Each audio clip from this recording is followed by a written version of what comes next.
What's up, everybody? It's Meech. You're tuned into On the Radar, where we cover health, fitness, and tech. So obviously, we're here reviewing these Skullcandy Push. They're the first wireless earbuds from Skullcandy. Now, right off the bat, I gotta let you know that they are 12 hours of. Well, let me tell you what comes in the box. You get the earbuds, obviously. You get the case. You get the USB charger, which is actually a USB-C charger, so that's good. And you get the ear tips. See, you get the ear tips. You get the little booklet that I dropped on the floor. We don't really care about most of that stuff, do we? This is cool, the USB-C or USB 2, whatever it's called, but yeah, who cares? All right, listen, it's about these headphones, right? So, you get 12 hours of battery life. You get 6 with the actual charge when the earbuds themselves are fully charged up. The case itself doubles, for those who don't know, as a charging port. So every time you put these in the charging case, they charge up. So you get an additional 6 hours of charge when this is fully charged up. You have your LCD screen right here that lets you know how much charge is in how much the case has left. So obviously, as you can see this, I need to charge it. But the earbuds themselves are fully charged. As far as the build quality of the headphones in the case, I don't like the build quality of the case. It feels very cheap. And it's a little bit too big for me. It's annoying, but I do like the little LCD screen to let you know how much battery life it has. Other than that, it's a case, who cares? We really care about the headphones, right? So the build quality of these, they seem okay. They're all right, they're cool. My issue with these is the color. I wish that they only come in this emerald green or whatever this is at the moment. I wish that, you know, obviously they had some different colors, you know, preferably black. Most people, you know.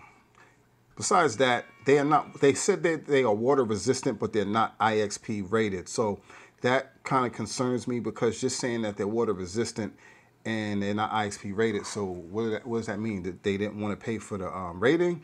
Or they're not really, I don't know. So my thing is, if it's not IXP rated, then as far as it, you know, you're using these things in the gym, you have them in your ear, you're sweating, you're probably, you know, doing all types of physical activity in these things. You are running, jogging, you can get wet. So if these things, you know, get wet, then they're going to short out. That's not good. Nowadays, everything is IXP rated. For at least, you know, splash proof rating and all that stuff. So they need to step that up as far as I'm concerned. Battery life, like I said, is good. You get 12 hours total. The look and the feel of these, they're okay. They feel okay in my ear once I set them in properly. A lot of these earbuds, we tend to put them in this way, you know, this way in your ear, when they actually, you tilt them up. So once I realized how to put them in my ear, that was fine. As far as the comfort, like I said, once I got them in there, they're okay. Latency, I noticed a little bit of latency with certain things, not too much. Like when I'm watching YouTube, there's a little bit of latency, nothing crazy. And it's weird, because some things I'm watching, the latency, there was no latency. Other things, there was a slight bit of latency. So I don't know if it's the, you know, maybe it's the wireless connection, the whatever it is. I don't know. But not a big issue as far as latency. As far as call quality, I was told that they sound okay from people on the other end. They sound okay, slightly muffled, but not bad. Not as bad as a lot of other typical earbuds. On my end, it sounded just okay. I could hear the person. I've heard crisper and clearer, but you know, if you got to take a quick little call, I guess it'll get the job done without too much issues. My problem with these is the control function. Yes, you have the big buttons on it, which I like. They're easily accessible. You can't miss them. That's a good thing. But as far as the different features, you know, to take a call, to answer a call, to skip a call, to skip a song, to bring the volume up, to go forward, there's all these different tap twice on this one, tap once this one, hold it for this long, and then it's just too much. It's too complicated. Nobody's going to remember that. Plus, when you turn them on, you got to hold for 5 seconds. There's a thing where if you hold it for 4 seconds, it's just too complicated. They really need to fix that, as far as I'm concerned. So as far as the basic, what we care about, the sound and the bass, let's get into that.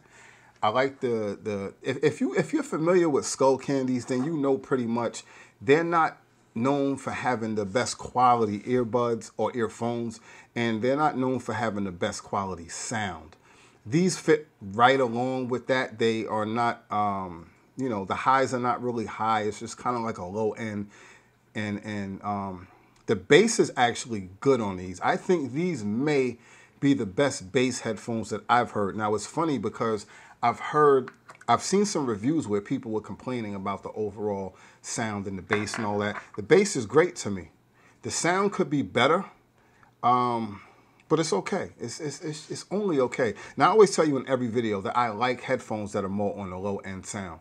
And it's funny because these are on the low end with a lot of bass. Now, you would assume, being that this would be my perfect pair of headphones. I would be completely happy. I would be, you know, just in a state of excitement. But no, honestly, I like the bass. I really, really do like the bass on these. But the highs and the mids on these could be better. They sound a little too low end, and it's just not that enjoyable. Now, here's my other issue. When I purchased these, they were $129, and my initial thing was, once I heard these, I said, no, these will not work for me for that price.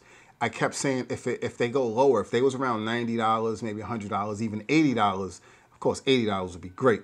If I can get these for that price range from $80 to $100, maybe definitely in the $80 range.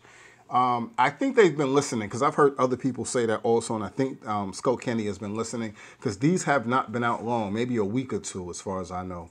And they are already down to $99 on their website. So I think they're listening, and they're realizing, all right, we kind of priced these a little bit too high, and if we bring them down a little bit lower, people might actually rock with them. So I would say for $99, they're worth checking out. If they go down to 80 bucks, I would definitely say grab these, because, you know, just for that price range, they're good. You know, I'm a bass guy. I like the bass. They just need to turn up the highs just a little bit. It's a little too low end. It's a little too muffled. But if you're used to Skullcandy and their sound, you know, parameters, then you'll be okay with these. If you're not a Skullcandy fan, these are not going to make you a Skullcandy fan. So that's pretty much it. There's currently, you can only get these currently on their website. So just go to their website. It's not on Amazon. Usually I give you guys an Amazon link. They're not on Amazon currently. If they do end up on Amazon later in the future, I will provide a link. So always, depending on when you're watching this video, definitely check the description for a link. Other than that, that's pretty much it. I would say,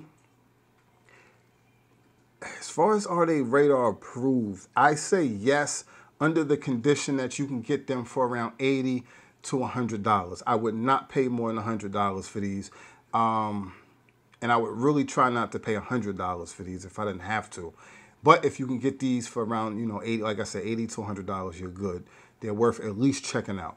If you feel differently from me, let me hear about it in the comment section, because like I said, I saw some other reviews and people were completely killing these. And it's like they had it backwards, because they were saying that there's no bass, but the actual sound, the clearness, and all that was good. And I don't agree. I think it's the actual opposite. So, like I said, you know, let me know in the comment section. Till next time, once again, stay focused, stay fit. Please hit that like button, show your support. Definitely hit that notification bell so you'll be alerted the next time something else pops up on the radar. Salute.